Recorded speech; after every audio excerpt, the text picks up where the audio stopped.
15 साल की एक लड़की, जिससे उसकी पिता की उम्र का एक आदमी जबरदस्ती बंदूक की नोक पर एक कागज में कुछ लिखवा कर साइन करवा रहा है। ऐसा क्या हुआ होगा इन दोनों के बीच जो इस आदमी को इस लड़की के साथ इस तरह की जबरदस्ती करने की जरूरत पड़ी?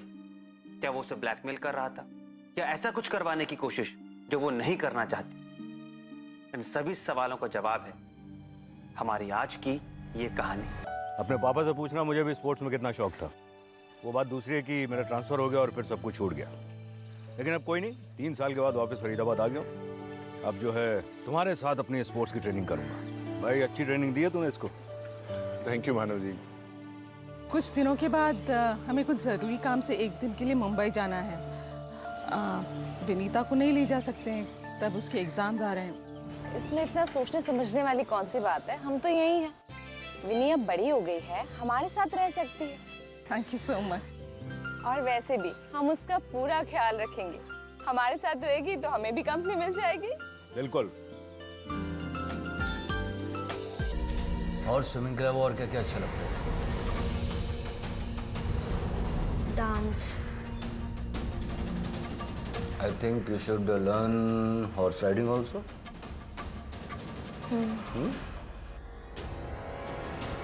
और तुम्हारे बेस्ट फ्रेंड्स कौन कौन है स्कूल में?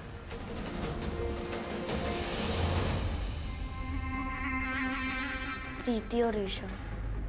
और तुम्हारे फेवरेट टीचर कौन है? कोई नहीं। Even I used to hate my teachers. Everyone does. You like music?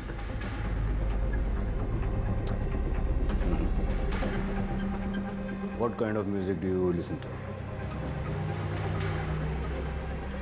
Nice. मैं आती हूँ।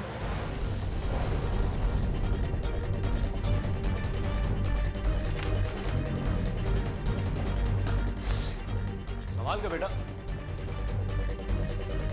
देखो संभाल के।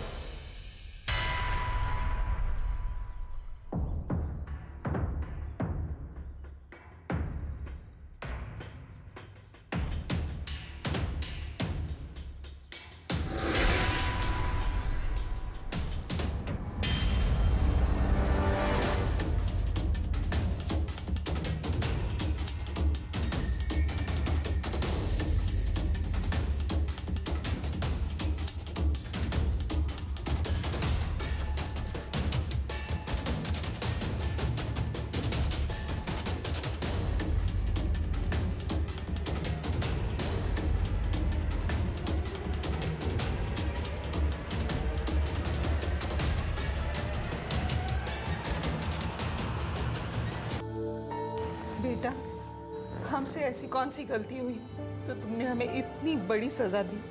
अगर तुझे कुछ हो जाता तो हम दोनों कैसे जी पाते? हाँ, तूने ऐसा क्यों किया बेटा? मम्मा, मेरे पास कोई ऑप्शन नहीं था। ऐसे क्या हुआ था बेटा? अगर देख तुझे कोई परेशानी थी तो तू हमको बता सकती थी, पर इतना बड़ा कदम उठाया क्यों? क्या हुआ बच्चे? हाँ? देख तुझे मेरी कसम है, बता क्या हुआ था? क्यों किया तूने ऐसा? बता। मम्मा, उस दिन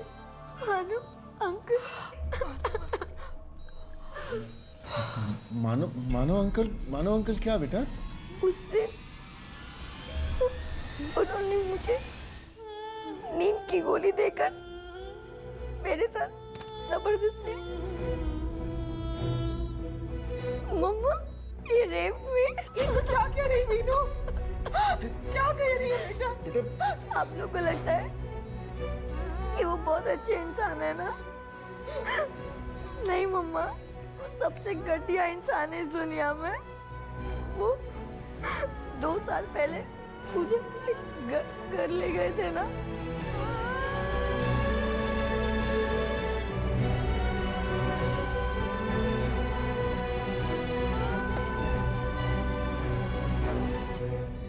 क्या कह रही है बेटा तू? ये नहीं हो सकता। मानव ऐसा नहीं कर सकता। मुझे पता था पापा कि आप यही बोलोगे। आप मेरा यकीन नहीं करोगे पापा, इसलिए मैं डर रही थी। आपको सच बताने के लिए मुझे हिम्मत ही नहीं हुई। और मम्मा, आपको भी यही लग रहा है ना कि मैं झूठ बोल रही हूँ? क्या कह रही है बेटा तू? तुझे कैसे लगा कि हम तेरी बात का विश्वास नहीं करेंगे? तू इतने साल से क्यों सहती रही है सब? एक बार तो अपने पापा को बताती कि कौन। मैं उस मानव को नहीं छोड़ूंगा। मैं उस हरामजादे को जान से मार डालूंगा। पापा नहीं, मम्मा पापा को। तू डर नहीं बेटा। पापा को मैं उसे छोड़ूंगा नहीं। सर, मुझे आपसे एक बहुत जरूरी बात करनी है सर। सर, मैं यहाँ कंप्लेंट लिखाने गया लेकिन कोई भी मेरी कंप्लेंट नहीं लिख रहा सर। सर, होम मिनिस्टर के एक ऑफिसर ने मेरी बेटी के साथ।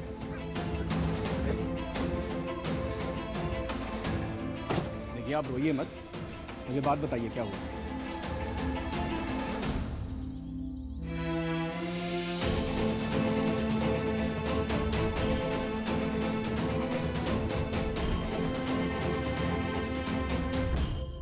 तो आप ये कहना चाह रही हैं मिस विनीता कि मेरे क्लाइंट ने लगातार 2 सालों तक आपके साथ में शारीरिक शोषण किया और आप खामोश रही, किसी से कुछ नहीं कहा? इसमें शोषण कैसा मिलॉर्ड? अगर इस लड़की को मेरे क्लाइंट को लेकर के कोई भी ऐतराज़ होता तो इसे तो बहुत पहले ही आवाज़ उठानी चाहिए थी। I object milord. Objection overruled. अपने माता पिता, किसी दोस्त या फिर पुलिस स्टेशन में इसकी शिकायत क्यों नहीं दर्ज करवाई? क्योंकि ये लड़की झूठ बोल रही है।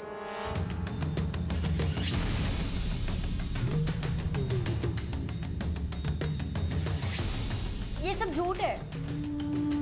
वो मेरे घर आते थे और मुझे अपने पास बैठने के लिए बोलते थे।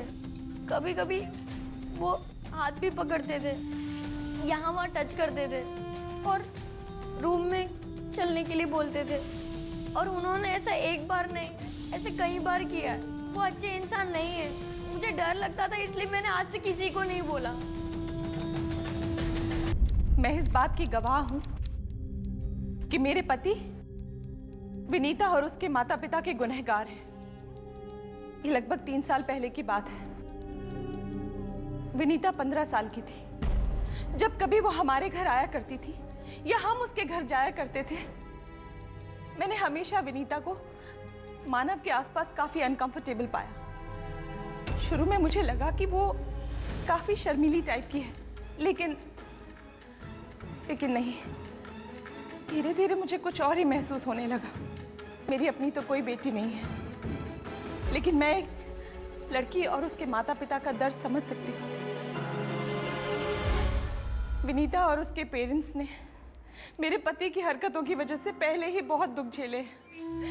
इसीलिए मैं इस अदालत से गुजारिश करती हूँ कि मेरे पति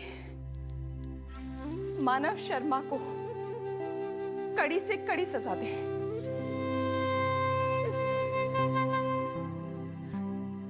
और आप लोगों से मैं हाथ जोड़ के माफी चाहती हूँ। मुझे प्लीज माफ कर दीजिए। I am sorry. I am really sorry.